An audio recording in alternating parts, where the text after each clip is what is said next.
துணை முதலமைச்சர் உதயநிதி ஸ்டாலின் போட்டியிடும் சேப்பாக்கத்தில் திமுக மற்றும் அதிமுக இடையே நேரடி போட்டி ஏற்பட்டிருக்கிறது. அங்கு மறைந்த முதலமைச்சர் கருணாநிதியின் பேரனான உதயநிதி ஸ்டாலின் மீண்டும் சேப்பாக்கத்தில் அவருடைய தாத்தா வழியில் மீண்டும் களமிறங்குகிறார். சேப்பாக்கத்தில் விஜய் களமிறங்குவார் என எதிர்பார்க்கப்படும் பெரம்பூரில் திமுக சார்பில் கடந்த முறை வெற்றி பெற்ற ஆர் டி சேகரே மீண்டும் அங்கு வேட்பாளராக இந்த முறை களமிறங்குகிறார்.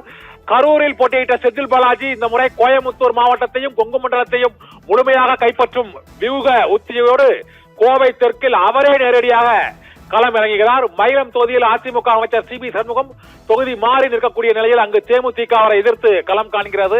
இதனால் மயிலம் தொகுதியில் யார் வெற்றி பெறப் போகிறார்கள் என்பது தமிழகம் முழுவதும் கவனத்தை ஈர்த்துள்ள மற்றொரு சுவாரஸ்யமான தகவலாக கருதப்படுகிறது. மயிலாப்பூரில் பாரதிய ஜனதா கட்சியின் தமிழிசை சவுந்தரராஜன் அதிகாரப்பூர்வமாக அறிவிக்கப்பட்டால் அவரை எதிர்த்து ஏற்கனவே மயிலாப்பூர் தொகுதியில் போட்டியிட்டு வெற்றி பெற்ற வேட்பாளர் தா வேலு மீண்டும் தமிழிசை சவுந்தரராஜனை எதிர்கொண்டு வெற்றி பெறுவாரா என்ற மிகுந்த சவால் எழுந்திருக்கிறது. மதுரை வடக்கு தொகுதியை நாங்கள் கேட்டு பெறுவோம் என்று ட்விட்டரில் சர்ச்சை கருத்துக்களை தொடர்ந்து தெரிவித்து வந்த மாணிக்கம் தாக்கூர் கூறியிருந்த நிலையில் மதுரை வடக்கு தொகுதியில் இந்த முறை திமுக வேட்பாளரே களமிறங்குகிறார் என வேட்பாளர் பட்டியலில் அறிவிக்கப்பட்டிருக்கிறது.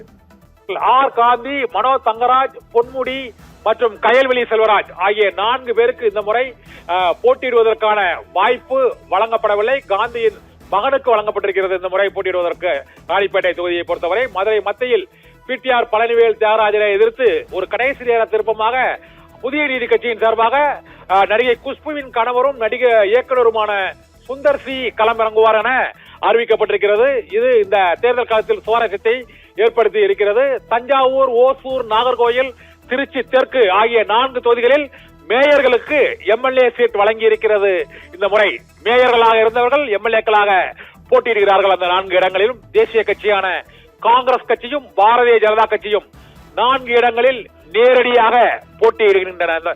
இந்த முறை திமுக வேட்பாளர் பட்டியலில் வெளியிட்ட பிறகு இந்த சுவாரஸ்யங்களை நாம் இப்போது பார்த்தோம்.